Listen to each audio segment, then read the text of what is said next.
ناقة الله وسقياها فكذبوه فعقروها فدمدم عليهم ربهم بذنبهم فسواها ولا يخاف عقباها। সম্মানিত উপস্থিতি, আমরা বিগত আলোচনাগুলিতে আমরা ফিরকায়ে নাজিয়া তথা নাজাতপ্রাপ্ত দলের তিনটি বৈশিষ্ট্য নিয়ে আমরা আলোচনা করেছিলাম। অর্থাৎ 5টি বৈশিষ্ট্য থেকে 3টি বৈশিষ্ট্য সম্পর্কে 3 সপ্তাহে আমরা আলোচনা করেছিলাম। অর্থাৎ মুসলিম উম্মাহ 73 দলে বিভক্ত হবে। এই বিভক্তের মধ্যে যেই দলটি নাজাতপ্রাপ্ত হবে অর্থাৎ 72 দল, এই 72 দল তারা সকলেই জাহান্নামী হবে, শুধুমাত্র একটি দল তারা জান্নাতি হবে। এবং সেই দলের 5টি বৈশিষ্ট্য সম্পর্কে আমরা আলোচনা করতে গিয়ে প্রথম যে বৈশিষ্ট্যটা বলেছিলাম, মুসলিম খলিফা কেন্দ্রিক তারা ঐক্যবদ্ধ থাকবে, সত্যকে তারা আঁকড়ে ধরে থাকবে। এরপর এই তাদের অন্যতম যে বৈশিষ্ট্য, তারা কোরআন এবং হাদিসকে আঁকড়ে ধরে থাকবে। এরপর তৃতীয় বৈশিষ্ট্য হলো সালাফগণ তথা সাহাবাগণ, তাবেঈগণ এবং তাদেরকে অনুসরণ যারা করেছিল উত্তমভাবে, সেই সকল ব্যক্তিরা যেভাবে কোরআন হাদিস বুঝেছিল সেইভাবে আমাদেরকে কোরআন হাদিস বুঝতে হবে, সালাফদের মানহাজকে আঁকড়ে ধরে থাকতে হবে, তাহলে সেই দলটি জান্নাতি দল হিসেবে আখ্যায়িত হবে। এরপর চতুর্থ বৈশিষ্ট্য হিসেবে আমরা আলোচনা করেছিলাম, সংক্ষেপে বলেছিলাম শুধুমাত্র যে ওয়াসাতিয়া তথা মধ্যম পন্থা অবলম্বন করতে হবে, বাড়াবাড়ি করা যাবে না, চরম পন্থা অবলম্বন করা যাবে না, যাকে তাকে কাফের ফতোয়া দেওয়া যাবে না, এই চতুর্থ বৈশিষ্ট্য। এরপর পঞ্চম বৈশিষ্ট্য হলো আল্লাহর রাস্তায় জিহাদ করতে হবে কাফেরদের বিরুদ্ধে, এবং পাশাপাশি নিজেদের মাঝে যে ভুল ত্রুটি রয়েছে সেই ভুল ত্রুটি সংশোধন করার জন্য আল আমরু বিল মারুফ ওয়ান নাহি আনিল মুনকার তথা ভালো কাজের আদেশ, অন্যায় কাজে বাধা প্রদান করতে হবে। এইভাবে যেই দলটি এই 5টি বৈশিষ্ট্যকে আঁকড়ে ধরে থাকবে তারাই কেবলমাত্র নাজাতপ্রাপ্ত দল। এর বাহিরে যে সকল দল রয়েছে, এই 5টি বৈশিষ্ট্যের বাহিরে যাদের কার্যক্রম রয়েছে সেই সকল দল হলো ভ্রান্ত দল এবং প্রত্যেকটি হলো জাহান্নামী দলের অন্তর্ভুক্ত। তো আজকে যে বিষয়টি নিয়ে আলোচনা করব তা হলো এই ভ্রান্ত যে দল রয়েছে 72টি দল, 72টি দলই জাহান্নামী। সেই 72টি দলের একটি দল বা প্রথম দল, মুসলিমদের মধ্যে প্রথম যে ফাটল সৃষ্টি হয়, মুসলিমদের ঐক্যের বিনষ্ট যে ঘটানো হয়, সেই দলটি হলো খাওয়ারেজ দল। সেই খাওয়ারেজদের সম্পর্কে কিছু কথা আলোচনা করব এবং পরবর্তী সপ্তাহগুলিতে ধারাবাহিকভাবে ইনশাল্লাহ আমরা তাদের বৈশিষ্ট্য এবং তারা যে নানান দলে বিভক্ত হয়েছে এবং তাদের যে আলাদা আলাদা আকীদা রয়েছে সেই আকীদা সম্পর্কেও ইনশাল্লাহ আলোচনা করব। তো এই খাওয়ারেজ কাদেরকে বলা হয়, এটা হলো প্রথম প্রশ্ন। খাওয়ারেজ কাদেরকে বলা হয়? খাওয়ারেজ বলা হয় হুমুল্লাযীনা ইয়াখরুজুনা আলা আইম্মাতিল মুসলিমিনা আও জামাআতিহিম বিসসাইফি আও বিল্লিসান আও বিহিমা মান মুস্তাহিল্লিনা দিমাআহুম ওয়া মুকাফফিরিনা বিহিম ওয়া মুতাকাররাবিনা বিযালিকা ইলাল্লাহি আযজা ওয়া জাল। যে খাওয়ারেজ বলা হয় সেই সকল ব্যক্তিদেরকে যারা মুসলিম শাসকের বিরুদ্ধাচরণ করে, যারা মুসলিম শাসকের বিরুদ্ধাচরণ করে অস্ত্রের মাধ্যমে অথবা জবানের মাধ্যমে, এবং এই মুসলিম শাসকদেরকে কাফের মনে করে এবং তাদের রক্তপাতকে হালাল মনে করে, এবং এর পিছনে তাদের উদ্দেশ্য হলো আল্লাহ তাআলার সন্তুষ্টি অর্জন করা। তাহলে আল্লাহ তাআলার সন্তুষ্টির উদ্দেশ্যে, আল্লাহ তাআলার সন্তুষ্টি অর্জন করার উদ্দেশ্যে, আল্লাহ তাআলার নৈকট্য অর্জন করার জন্য যারা মুসলিম শাসককে কাফের ফতোয়া দেয়, তাদের রক্তপাতকে বৈধ মনে করে, তাদের হত্যা করা জায়েজ মনে করে এবং পাশাপাশি তাদের বিরুদ্ধাচরণ করে জবানের মাধ্যমে, বক্তৃতা করার মাধ্যমে, তাদের বিরুদ্ধে মানুষকে উস্কিয়ে দেওয়ার মাধ্যমে অথবা অস্ত্রের মাধ্যমে সরকারের বিরুদ্ধে অস্ত্রের মাধ্যমে ঝাঁপিয়ে পড়ার মাধ্যমে, সরকারকে অস্ত্রের মাধ্যমে শক্তির মাধ্যমে বল প্রয়োগ করে তাকে সিংহাসন থেকে নামানোর জন্য যেই পদক্ষেপ গ্রহণ যে সকল ব্যক্তিরা করে তাদেরকে বলা হয় খাওয়ারেজ। তাহলে এটা হলো খাওয়ারেজদের সংজ্ঞা। তাহলে খাওয়ারেজদের প্রথম যে বৈশিষ্ট্য সেটা হলো মুসলিম খলিফা কেন্দ্রিক। তাদের কার্যক্রমই হলো মুসলিম খলিফা কেন্দ্রিক। মুসলিম খলিফাকে কিভাবে হটানো যাবে এবং তাকে ক্ষমতাচ্যুত করা যাবে এই বিষয়ে যারা কার্যক্রম করে, এবং সেটা হবে পরকালীন উদ্দেশ্যে, দুনিয়া অর্জনের জন্য নয়। দুনিয়ার অর্জনের জন্য যদি কেউ করে থাকে তাহলে তাদেরকে বুগাত বলা হয়। ইসলামী পরিভাষা একটাকে আরেকটার সাথে মিশানো যাবে না। একটা হলো খাওয়ারেজ, আরেকটা হলো বুগাত।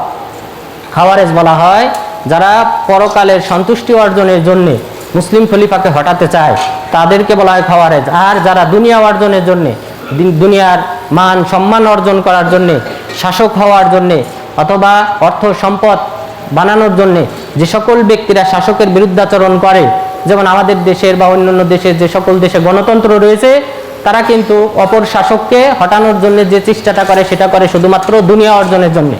যে সে যদি ক্ষমতায় আসে বেনিফিট পাবে, লাভবান হবে, এটাকে বলা হয় বুগত, অর্থাৎ বাড়াবাড়িকারী, সীমালঙ্ঘনকারী। তো এই বুগত একটা জিনিস আর খাওয়ারেজ হলো আরেকটা জিনিস। তো খাওয়ারেজ যেটা, এটা হলো ফিরকায়ে বাতিলার অন্তর্ভুক্ত। অর্থাৎ ফিরকায়ে বাতিলা বলতে ফিরকা কাকে বলা হয়? ফিরকা বলা হয় যে সাহাবাগণ তাবিগণ যেই আকীদা পোষণ করতেন, সেই আকীদার কোনো একটা আকীদায় যদি ভিন্ন মত অবলম্বন করে তাহলে সেটাকে ফিরকায়ে বাতিলা বলা হয়। যেমন তাকদীর, তাকদীরের ব্যাপারে সালাফদের যে আকীদা, আল্লাহ তাআলা তাকদীর নির্ধারণ করেছেন এবং এই তাকদীর আল্লাহ তাআলা দুই ভাগে বিভক্ত করেছেন, তাকদীর কাউনিয়া এবং শারঈয়া। অর্থাৎ দুনিয়াতে যে সকল বিষয়গুলি ঘটে সেগুলি সবগুলি আল্লাহ তাআলা চান যে ঘটুক, কিন্তু সব কাজের ক্ষেত্রে আল্লাহ সন্তুষ্টি থাকে না। যেমন অন্যায় অশ্লীল কাজ আল্লাহ তাআলা চান পৃথিবীতে ঘটুক কোনো হিকমার কারণে, কিন্তু আল্লাহ তাআলা এটাকে পছন্দ করেন না, ঘৃণা করেন। তো এটাকে বলা হয় কাউনিয়া। আরেকটা হলো শারঈয়া, আল্লাহ তাআলা চান এই পৃথিবীতে এটা ঘটুক এবং এটা পছন্দও করেন, ভালোবাসেন। যেমন জুমার সালাতে আসা, যে মানুষ আসুক, জুমার সালাত আদায় করুক, 5 ওয়াক্ত ফরজ সালাত আদায় করুক, সিয়াম পালন করুক, এই ভালো কাজগুলি এটা আল্লাহ তাআলা চান এবং এই পৃথিবীতে ঘটুক, বান্দারা এই আমলটা করুক, এটা আল্লাহ তাআলা চান। পাশাপাশি এর মাধ্যমে এর প্রতি আল্লাহ তাআলা সন্তুষ্টও রয়েছে, আল্লাহ তাআলা ভালোবাসেন এই কাজগুলি, এটাকে বলা হয় শারঈয়া। তাহলে এই তাকদীরের ব্যাপারে যদি ভিন্ন পথ অবলম্বন যদি কেউ করে, যেমন কাদারিয়ারা, তাকদীর অস্বীকারীরা, তারা বলেছে যে এই মহাবিশ্বে যে সকল অন্যায় কাজ ঘটে এটার জন্য বান্দা দায়ী, এটা আল্লাহ তাআলা আগে থেকেও জানেন না, বান্দা করার পর তারপর আল্লাহ তাআলা জানেন, নাউজুবিল্লাহ। তো এই যে ভিন্ন পথ অবলম্বন করলো, এই কারণে তাদেরকে বলা হয় ফিরকায়ে বাতিলা, ভ্রান্ত দল আকীদার ক্ষেত্রে। ঠিক অনুরূপভাবে খাওয়ারেজরা, তারা পরকালীন বিষয়টাকে কেন্দ্র করে গুরুত্ব দিয়ে তারা ভিন্ন মত অবলম্বন করেছে, ভিন্ন মত তারা পোষণ করে থাকে খলিফাদের ক্ষেত্রে। তারা মনে করে খলিফার বিরুদ্ধাচরণ করা জায়েজ। এটা হলো মাত্র একটা আকীদা, তাদের অনেক আকীদার একটা আকীদা। তো এটা হলো খাওয়ারেজদের সংজ্ঞা। এরপর খাওয়ারেজদের নাম, খাওয়ারেজদের মোট 13টি নাম মুসলিম যে সকল আলেমগণ খাওয়ারেজদের সম্পর্কে বা ফিরকায়ে বাতিলা সম্পর্কে যারা লিপিবদ্ধ করেছেন, যারা লেখনী লিখেছেন, সেই সকল আলেমগণ তা খাওয়ারেজদের মোট 13টি নাম উল্লেখ করেছেন। প্রথম যে নাম, প্রসিদ্ধ নাম, সেটা হলো খাওয়ারেজ। এরপর দ্বিতীয় নাম হলো আর হারুরিয়া, 3 নম্বর নাম হলো আহলুন নাহারওয়ান, 4 নম্বর হলো আল বুগাত, এরপরে 5 নম্বর হলো আসসাবাইয়া, এরপর 6 নম্বর হলো আশুরাত, 7 নম্বর হলো আশাক্কাকিয়া, এরপর 8 নম্বর হলো আল মারেকা, 9 নম্বর হলো আল মুহাক্কিমা, 10 নম্বর হলো আল মুকাফিরা, এরপর 11 নম্বর হলো আল কুররা, এরপরে 12 নম্বর হলো আল নাসিবা, এরপর 13 নম্বর হলো আল ওয়াইদিয়া। এই মোট 13টি নাম আলেমগণ উল্লেখ করেছেন খাওয়ারেজদের নামের ক্ষেত্রে। এই প্রতিটি নামেরই আলাদা আলাদা কারণ রয়েছে, কিন্তু এই কারণগুলো আমাদের জানার তেমন কোনো প্রয়োজন নেই। এরপর এই খাওয়ারেজদের যে প্রধান আকীদা, যে সকল আকীদার ক্ষেত্রে খাওয়ারেজরা একমত পোষণ করেছে, অর্থাৎ খাওয়ারেজরা নানান দলে বিভক্ত, তাদের প্রায় 30টার মতো ফিরকা রয়েছে। খাওয়ারেজদের মধ্যেই আলাদা আরও 30টার মতো ফিরকায়ে বাতিলা রয়েছে।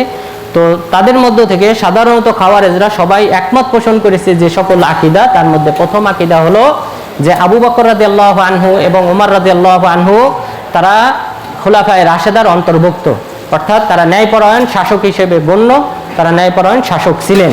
কিন্তু তারপরে যে সকল মুসলিম খলিফা এসেছেন, আলী রাদিয়াল্লাহু আনহু, উসমান বিন আফফান রাদিয়াল্লাহু আনহু এবং মুআবিয়া ইবনে আবি সুফিয়ান, এর পরবর্তী যে সকল শাসকগণ এসেছেন তারা সকলেই কাফের, নাউযুবিল্লাহ। তাহলে এটা হলো তাদের মারাত্মক ফতোয়া। এবং সালাফদেরকে তথা সাহাবাদেরকে প্রথম যারা অপমানিত করেছে, লাঞ্ছিত করেছে এবং সালাফদের বিরুদ্ধে প্রথম যারা উক্তি করেছে তারাই হলো খাওয়ারেজ সম্প্রদায়। এবং তারা উসমান বিন আফফান রাদিয়াল্লাহু আনহু পাশাপাশি আলী বিন আবি তালেব রাদিয়াল্লাহু আনহুকে কাফের ফতোয়া দিয়েছে, নাউযুবিল্লাহ। অথচ ওই হাদিসে যেখানে আবু বকর রাদিয়াল্লাহু আনহুর কথা উল্লেখ করা হয়েছে, সেখানেই রাসূল সাল্লাল্লাহু আলাইহি সাল্লাম এই দুইজন সাহাবীকে জান্নাতের শুভ সংবাদ দিয়েছেন। রাসূল সাল্লাল্লাহু আলাইহি ওয়াসাল্লাম বলেছেন, আবু বকরিন ফিল জান্নাহ, ওমর ফিল জান্নাহ, ওয়া উসমান ফিল জান্নাহ, ওয়া আলী ফিল জান্নাহ। একই হাদিসে 10 জন সাহাবীকে জান্নাতের শুভ সংবাদ দিলেন। প্রথম যে 4 জনের নাম উল্লেখ করেছেন, প্রথমে আবু বকর রাদিয়াল্লাহু আনহু, এরপর ওমর রাদিয়াল্লাহু আনহু, এরপর ওসমান বিন আফফান রাদিয়াল্লাহু আনহু, এরপর আলী বিন আবি তালেব রাদিয়াল্লাহু আনহু চতুর্থ।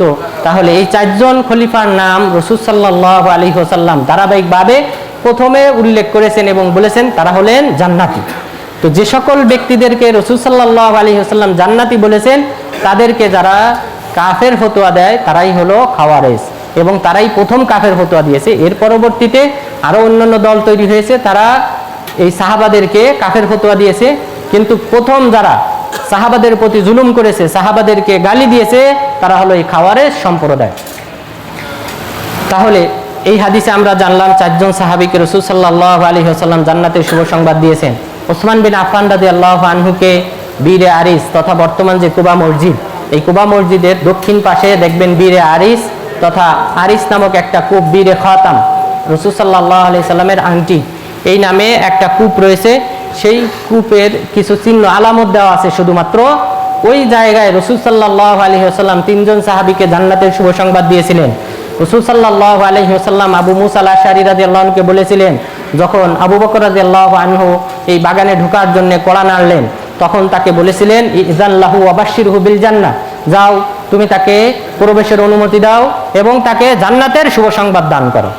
এরপর দ্বিতীয় যখন ওমর রাদিয়াল্লাহু আনহু আসলেন, তাকেও একই কথা বললেন, যাও তুমি তাকে অনুমতি দাও এবং জান্নাতের শুভ সংবাদ প্রদান করো। ওসমান বিন আফফান রাদিয়াল্লাহু আনহু যখন আসলেন, অনুমতি চাইলেন এই বীরে আরিসের কাছে প্রবেশের, তখন আবু মুসা আল-আশআরী রাদিয়াল্লাহু আনহুকে বললেন ইযান লাহু ওয়া বাশশিরহু বিল জান্নাহ আলা বালওয়া তুসিবহু, যাও তুমি তাকে প্রবেশের অনুমতি প্রদান করো এবং পাশাপাশি জান্নাতের শুভ সংবাদ প্রদান করো অনেক বালা মুসিবতের উপর। তিনি অনেক বালা মুসিবতের সম্মুখীন হবেন, তবে জান্নাতি হবেন, সুতরাং তুমি তাকে জান্নাতের শুভ সংবাদ দান করো। তো যেই ব্যক্তিকে রাসূল সাল্লাল্লাহু আলাইহি ওয়াসাল্লাম জান্নাতের শুভ সংবাদ দিয়েছেন, সেই ব্যক্তিকে কাফের ফতোয়া দেয় খাওয়ারেজ সম্প্রদায়। অথচ রাসূল সাল্লাল্লাহু আলাইহি ওয়াসাল্লাম বলেছেন, লা তাসুব্বু আসহাবি ফাইন্নাহু লাউ আনফাকা আহাদুকুম মিসলা উহুদিন যাহাবা মা বালাগা মুদ্দা আহাদিহিম ওয়ালা নাসিফাহু। তোমরা আমার সাহাবাদেরকে গালি দিও না, কেননা তোমরা যদি উহুদ পাহাড় সমান স্বর্ণের পাহাড় আল্লাহর রাস্তায় ব্যয় করো, তবে তারা যদি এক মুদ সমপরিমাণ, এক মুদ দুই হাতের মুষ্টিতে যে পরিমাণ চাউল ওঠে, এই পরিমাণ চাউল তারা যদি আল্লাহর রাস্তায় দান করে থাকে আর তোমরা যদি স্বর্ণের পাহাড় দান করো, তাহলে দুইটা সমান হবে না। তাহলে এই সাহাবাদের এই যে এক মুষ্টি চাউল, এক মুষ্টি আটা দান করাটা, এটার মূল্য আল্লাহ তাআলার নিকট আরো বেশি তোমাদের এই স্বর্ণের পাহাড়ের চেয়ে। তাহলে সেই সকল সাহাবাদেরকে গালি দিতে রাসূল সাল্লাল্লাহু আলাইহি ওয়াসাল্লাম নিষেধ করেছেন। অথচ খাওয়ারেজরা তারা তাকে কাফের ফতোয়া করে, কাফের ফতোয়া দেয়। শুধু কাফের ফতোয়া দিয়ে ক্ষান্ত হয় নাই, বরং তারা তাকে হত্যাও করেছে। এই খাওয়ারেজরাই আলী রাদিয়াল্লাহু আনহুকে এবং ওসমান বিন আফফান রাদিয়াল্লাহু আনহুকে হত্যার ক্ষেত্রে দুইটা দল শরীক হয়েছিল। একটা হলো খাওয়ারেজ, পাশাপাশি শিয়া। খাওয়ারেজ এবং শিয়া আব্দুল্লাহ ইবনে সাবা আল ইহুদির নেতৃত্বে এই দুইটা গ্রুপই মিলে ওসমান রাদিয়াল্লাহু আনহুকে হত্যা করেছিল, আলী রাদিয়াল্লাহু আনহুকে হত্যা করেছিল এই খাওয়ারেজ সম্প্রদায়। তাহলে খাওয়ারেজদের প্রথম আকীদা হলো আলী রাদিয়াল্লাহু আনহু, ওসমান বিন আফফান রাদিয়াল্লাহু আনহু তারা হলেন কাফের, নাউজুবিল্লাহ। এরপর খাওয়ারেজরা যে বিষয়ে একমত পোষণ করেছে তার মধ্যে অন্যতম হলো মুসলিম শাসকের বিরুদ্ধাচরণ করা যাবে। মুসলিম শাসক যদি কোনো প্রকার জুলুম করে, তাহলে সেই জুলুমের বিরুদ্ধে প্রতিবাদ করা যাবে, তার বিরুদ্ধে জিহাদ করা যাবে এবং তাকে ক্ষমতাচ্যুত করা যাবে। এই বিষয়ে তারা একমত পোষণ করেছে। খাওয়ারেজরা সকলেই একমত পোষণ করেছে এই পয়েন্টে। তবে আমরা যদি হাদিসে দেখি, হাদিস যদি আমরা পর্যবেক্ষণ করি, তাহলে আমরা স্পষ্টভাবে বুঝতে পারি যে প্রকৃতপক্ষে এই মুসলিম শাসকের বিরুদ্ধাচরণ করা যাবে একটা অবস্থায়, সেটা হলো যদি তিনি স্পষ্ট কুফরিতে লিপ্ত হন। জুলুমের কারণে মুসলিম শাসকের বিরুদ্ধাচরণ করা যাবে না। মুসলিম শাসকের হাত থেকে বায়াত যে করা হয়েছিল, সেই বায়াতের হাত তুলে নেওয়া যাবে না, বরং তার বায়াত ঠিক রাখতে হবে যদি জুলুমও করে। রাসূল সাল্লাল্লাহু আলাইহি ওয়াসাল্লাম বলেছেন, ওয়া ইন দারাবা যাহরাক ওয়া আখাযা মালাক, এই মুসলিম শাসক যদি তোমার পিঠে আঘাতও করে, ওয়া আখাযা মালাক, তোমার সম্পদ যদি সব ছিনিয়ে নেয়, তবুও তুমি এই মুসলিমের আনুগত্য করো, তার কথা ফাতি ওয়াসমি', তুমি তার কথা শোনো এবং তার আনুগত্য করো। তাহলে আনুগত্য করতে হবে। জুলুমের কারণে মুসলিম শাসকের বিরুদ্ধাচরণ করা যাবে না। তবে ইল্লা আন তারাউ কুফরান বাওয়াহ, রাসূল সাল্লাল্লাহু আলাইহি ওয়াসাল্লামকে সাহাবাগণ বললেন, আফালা নুনাবিদুহুম বিসাইফ আমরা কি তলোয়ারের মাধ্যমে ফয়সালা করব না? রাসূল সাল্লাল্লাহু আলাইহি সাল্লাম বললেন যে না, তলোয়ারের মাধ্যমে ফয়সালা করবে না, ইল্লা আন তারাউ কুফরান বাওয়াহ, তবে যদি তোমরা স্পষ্ট কুফরিতে লিপ্ত হতে দেখো, ওয়া ইনদাকুম মিনাল্লাহি বুরহান, এবং তোমাদের কাছে স্পষ্ট প্রমাণ রয়েছে যে হ্যাঁ তিনি স্পষ্ট কুফরিতে লিপ্ত হয়েছে। এই প্রমাণ যদি পাওয়া যায় তাহলে কেবলমাত্র মুসলিম শাসকের বিরুদ্ধাচরণ করা যাবে, শক্তি প্রয়োগ করে, বল প্রয়োগ করে তাকে ক্ষমতাচ্যুত করা যাবে। এটা হলো স্পষ্ট কুফরি দেখা গেলে। অপর হাদিসে বলা হয়েছে, মা আকামু ফীকুমুস সালাহ, যতক্ষণ পর্যন্ত না তোমাদের মাঝে সালাত প্রতিষ্ঠা করে। যদি সালাত প্রতিষ্ঠা করে তাহলে তোমরা তাকে হটাবে না, তবে যদি সালাত প্রতিষ্ঠা না করে তাহলে তোমরা তাকে হটাতে পারো। এই দুই হাদিস যদি আমরা এক জায়গায় করি তাহলে আমরা আরেকটা মাসালার ফতোয়া দিতে পারি, সেটা হলো সালাত পরিত্যাগ করলে সে কাফের না মুসলিম? কাফের। কারণ এই দুই হাদিস যদি আমরা একত্রিত করি তাহলে স্পষ্টভাবে বোঝা যায় যে সকল ব্যক্তিরা সালাত আদায় করে না তারা কাফের। কারণ আগের হাদিসে বললেন স্পষ্ট কুফরি যদি না দেখো ততক্ষণ পর্যন্ত তোমরা তাদের বিরুদ্ধাচরণ করো না। অপর হাদিসে বললেন যতক্ষণ পর্যন্ত তোমাদের মধ্যে সালাত প্রতিষ্ঠা করে। তার মানে সালাত প্রতিষ্ঠা না করাটা কুফরির অন্যতম কারণ। সুতরাং আমাদেরকে অবশ্যই, আমরা মুসলিম পরিচয় দিই কিন্তু সালাত আদায় করি না, অধিকাংশ মুসলিমের পরিস্থিতি এমন হয়েছে, সুতরাং আমাদেরকে অবশ্যই সালাত আদায় করতে হবে। তাহলে তাদের যে ফতোয়া খাওয়ারেজদের, বা তারা একমত পোষণ করেছে দ্বিতীয় যে পয়েন্ট, সেটা হলো যে মুসলিম শাসক তিনি যদি জুলুমবাজ হন তাহলে তার বিরুদ্ধে যুদ্ধ করা যাবে এবং তাকে ক্ষমতাচ্যুত করা যাবে। এটাও সালাফদের আকীদার বিপরীত, কেননা রাসূল সাল্লাল্লাহু আলাইহি ওয়াসাল্লাম বলেছেন, যদি তোমার সম্পদ সে গ্রাসও করে, তোমার পিঠে যদি আঘাত করে, তবুও তুমি তার আনুগত্য করো। তাহলে জুলুমের কারণে মুসলিম শাসকের থেকে বায়াতের হাত তুলে নেওয়া যাবে না, বরং বায়াত বলবৎ রাখতে হবে। তবে যদি তিনি স্পষ্ট কুফরিতে লিপ্ত হন, এবং এরপরে আরও কিছু শর্ত যুক্ত হবে, যদি আমার ক্ষমতা থাকে তাকে হটানোর মতো, যদি আমাদের সামর্থ্য থাকে তখন তার বিরুদ্ধাচরণ করা যাবে, সামর্থ্য না থাকলে ধৈর্য ধারণ করতে হবে, শক্তি অর্জন করতে হবে, শক্তি হলে তখন তার বিরুদ্ধাচরণ করতে হবে। তো এইভাবে স্টেপ রয়েছে। তো তাহলে দ্বিতীয় পয়েন্ট আমরা জানলাম যে পয়েন্টে তারা একমত পোষণ করেছে। এরপর তৃতীয় যে পয়েন্টে তারা একমত পোষণ করেছে যে তারা আলী রাদিয়াল্লাহু আনহুর হত্যাকারী, আলী রাদিয়াল্লাহু আনহুর হত্যাকারী আব্দুর রহমান বিন মুলজিম আল মুরাদি, এই ব্যক্তির প্রশংসা করে। খাওয়ারেজরা আলী রাদিয়াল্লাহু আনহুকে যেই ব্যক্তি হত্যা করেছিল সেই ব্যক্তির ভূয়সী প্রশংসা করে। যেমন বর্তমান যে ইরান রয়েছে, এই ইরানের এই শিয়ারা ওমর ইবনুল খাত্তাব রাদিয়াল্লাহু আনহুকে যেই মাজুসি তথা অগ্নির পূজারী আবু লুলু আল মাজুসি হত্যা করেছিল, সেই ব্যক্তিকে যেমন ভাবে পূজা করে, সম্মান করে, এবং ইরানে তার নামে বাবে সোজা নামে একটা মাজার তৈরি করেছে এবং এখানে তারা ভক্তি করে, সম্মান জানায়, শ্রদ্ধা জানায়। ঠিক অনুরূপভাবে খাওয়ারেজরাও আলী রাদিয়াল্লাহু আনহুর হত্যাকারী আব্দুর রহমান বিন মুলজিমকে সম্মান করে, শ্রদ্ধা করে। নাউযুবিল্লাহ। এই পয়েন্টে তারা সকলে একমত হয়েছে। এরপর তারা চতুর্থ যে পয়েন্টে একমত পোষণ করেছে খাওয়ারেজরা, সেটা হলো তানফিযু ওয়াদিল্লাহ ওয়া ওয়াঈদিহি। আল্লাহ তাআলা যে সকল প্রতিশ্রুতি দিয়েছেন কোরআনে এবং হাদিসে, সেই সকল প্রতিশ্রুতি বাস্তবায়ন করা আল্লাহ তাআলার উপর ফরজ, এবং তিনি যে সকল শাস্তির হুমকি দিয়েছেন সেই সকল শাস্তি বান্দাদেরকে দেওয়া আল্লাহর উপর ফরজ, ওয়াজিব। নাউযুবিল্লাহ। প্রথম পয়েন্ট, আল্লাহ তাআলা যে ওয়াদা দিয়েছেন অবশ্যই সেটা আল্লাহ তাআলা পূর্ণ করবেন, এই পয়েন্টে কোনো ইখতিলাফ নেই। এবং এটা পূর্ণ করাটা, যে আপনি কাউকে একটা প্রতিশ্রুতি দিয়েছেন পুরস্কার দেওয়ার, সেই পুরস্কারটা আপনি দেবেন, এটাই হলো প্রশংসনীয় আমল। তো মহান রব্বুল আলামিন সেই কথাই বলেছেন, ইন্না ওয়াদাল্লাহি হক, নিশ্চয়ই আল্লাহ তাআলার প্রতিশ্রুতি হলো সত্য। লা ইউখলিফুল্লাহু ওয়াদা, আল্লাহ তাআলা তার প্রতিশ্রুতি কখনোই ভঙ্গ করেন না। সুতরাং আল্লাহ তাআলা, আমরা ভালো আমল করলে আল্লাহ তাআলা যে জান্নাতের প্রতিশ্রুতি দিয়েছেন, কবরের শাস্তি থেকে মুক্তি দেওয়ার যে প্রতিশ্রুতি দিয়েছেন, সেগুলি আল্লাহ তাআলা বাস্তবায়ন করবেন। এটা আল্লাহ তাআলা বাস্তবায়ন করবেন, এটা আমরা বলতে পারি না আল্লাহ তাআলার উপর ওয়াজিব, আল্লাহ তাআলার উপর ফরজ। আমাদের ফরজ করার অধিকার কে দিয়েছে? এরপর দ্বিতীয় পয়েন্ট যেটা, যে যদি শাস্তির কথা বলে থাকেন, আল্লাহ তাআলা কোরআনে বলেছেন স্বেচ্ছায় কোনো ব্যক্তিকে হত্যা করবে, স্বেচ্ছায় যদি কোনো ব্যক্তিকে হত্যা করে তাহলে আল্লাহ তাআলা তাকে চিরস্থায়ীভাবে জাহান্নামে রাখবেন। তো সুতরাং এই খাওয়ারেজদের আকীদা হলো, আল্লাহ তাআলা যেহেতু বলেছেন তাদেরকে চিরস্থায়ীভাবে জাহান্নামে রাখবেন, সুতরাং আল্লাহ তাআলার উপর ওয়াজিব হলো, ফরজ হলো তাকে চিরস্থায়ীভাবে জাহান্নামে রাখা। নাউযুবিল্লাহ। এখানে যদি আমরা দেখি শাস্তির বিষয়ে মাফ করে দেওয়াটা হলো শ্রেষ্ঠ বৈশিষ্ট্য। শাস্তির বিষয়ে প্রতিশ্রুতি পূর্ণ করাটা এটা গুণের বিষয় না, এটা সিফাত না, বরং সিফাত হলো মাফ করে দেওয়া। সুতরাং আল্লাহ তাআলা অসংখ্য বান্দাকে অনেক পাপ করলেও আল্লাহ তাআলা ক্ষমা করবেন। এই ক্ষমার গুণটা হলো মহৎ গুণ, এই শাস্তির প্রতিশ্রুতি দিয়ে সেটা ভঙ্গ করার চেয়ে। সুতরাং আল্লাহ তাআলার উপর আবশ্যক না যে কাউকে শাস্তি দেওয়ার কথা বলেছেন সেই শাস্তি বাস্তবায়ন করবেন, বরং আল্লাহ তাআলা অসংখ্য বান্দাকে ক্ষমা করে দিবেন, জান্নাত দান করবেন, সুযোগ করে দিবেন ফেরেশতাদেরকে সুপারিশ করার, নবীদেরকে সুপারিশ করার, মুমিন বান্দাদেরকে সুপারিশ করার, আলেমদেরকে সুপারিশ করার আল্লাহ তাআলা সুযোগ দিবেন। কিয়ামত দিবসে সংখ্যা নির্ধারণ করে দিবেন। অনেককে বলবেন একজন ব্যক্তির ব্যাপারে সুপারিশ করতে, অনেককে একটা গ্রাম, অনেক একটা এলাকা, একটি উম্মত, একটি দলকে সুপারিশ করার অনুমতি দেবেন। এটা আল্লাহ তাআলার রহমতে। এটাকে বলা যাবে না যে আল্লাহর উপর আবশ্যক এটা বাস্তবায়ন করাটা, অর্থাৎ শাস্তির বিষয়টা বাস্তবায়ন করা আবশ্যক না, বরং এখানে ক্ষমা করাটা হলো মহৎ গুণ। সুতরাং আল্লাহ তাআলা ক্ষমা করবেন, এটাই হলো সালাফদের আকীদা।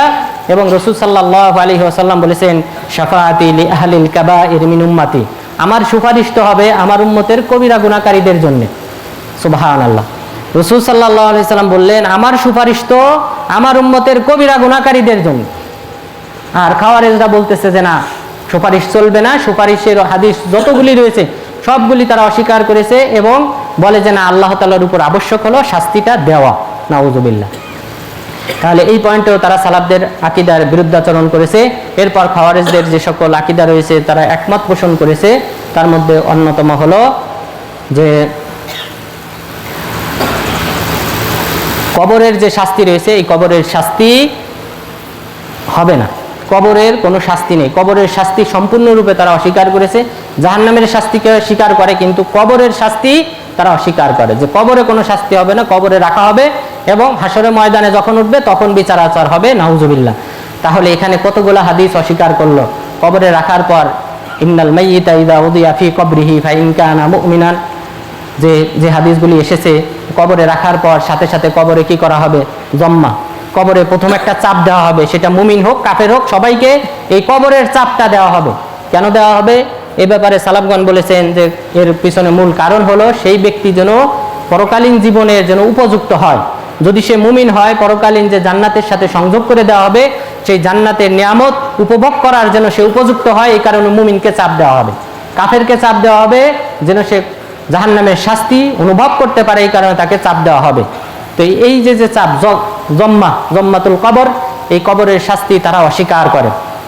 এরপর ফেরেশতা আসবেন, মুনকার নাকির আসবেন, জিজ্ঞাসাবাদ করবেন, 4টি প্রশ্ন করবেন। এর উত্তর দিতে পারলে তাহলে জান্নাতের সাথে নিয়ামতের সংযোগ করে দেওয়া হবে, উত্তর দিতে না পারলে জাহান্নামের সাথে সংযোগ করে দেওয়া হবে। এরপর তার যে বদ আমল রয়েছে সেই বদ আমলকে একটা কালো আকৃতি রূপ দান করা হবে, ভয়ঙ্কর রূপ দান করা হবে এবং তার থেকে দুর্গন্ধ ছড়াতে থাকবে এবং তার পাশে এসে অবস্থান করবে স্থায়ীভাবে। নাউযুবিল্লাহ। এবং সেই দুর্গন্ধ থেকে সে কষ্ট পেতে থাকবে। তাহলে এইভাবে নানান ধরনের শাস্তি। এরপর লাহুম মাকামিউ মিন হাদিদ, লোহার হাতুড়ি থাকবে, হাতুড়ি দিয়ে পিটানো হবে। এরপর যদি কোনো ব্যক্তি ফরজ সালাতের সময় ঘুমিয়ে থাকে তাহলে কবরে তার মাথাকে পাথর দিয়ে চূর্ণ বিচূর্ণ করা হবে। যেহেতু সালাত আল্লাহ তাআলা শ্রেষ্ঠ ইবাদত, এটাকে নষ্ট করলে ঘুমের কারণে আল্লাহ তাআলা তার যে শ্রেষ্ঠ অঙ্গ তথা ব্রেন, মাথা, সেই মাথাকে পাথর দিয়ে চূর্ণ বিচূর্ণ করা হবে। নাউযুবিল্লাহ। যেটা রাসূল সাল্লাল্লাহু আলাইহি ওয়াসাল্লাম মিরাজের রাত্রিতে দেখে এসেছেন। তাহলে এই জাতীয় যত কবরের শাস্তির আয়াত এবং হাদিস রয়েছে সবগুলি তারা অস্বীকার করে। নাউযুবিল্লাহ।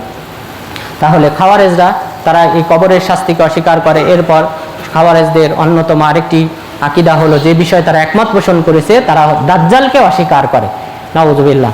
অথচ রাসূল সাল্লাল্লাহু আলাইহি ওয়াসাল্লাম বলেছেন, আমার পূর্বে এমন কোন নবী অতিবাহিত হন নাই যেই নবী দাজ্জাল সম্পর্কে তার বান্দাদেরকে, তার উম্মতকে সতর্ক করেন নাই।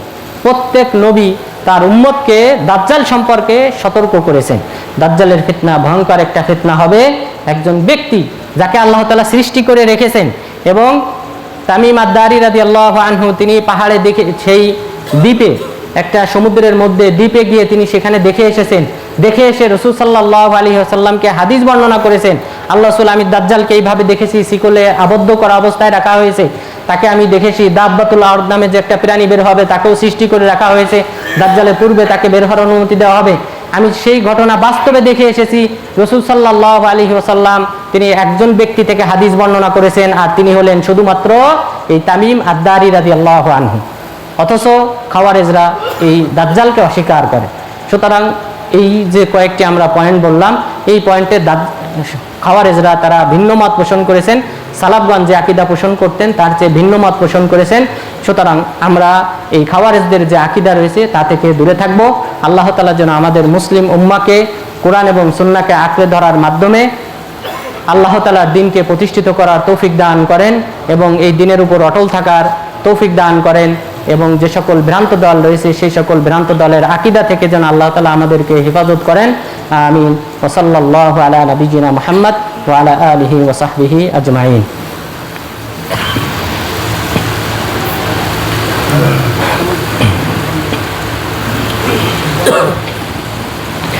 নাহমাদুহু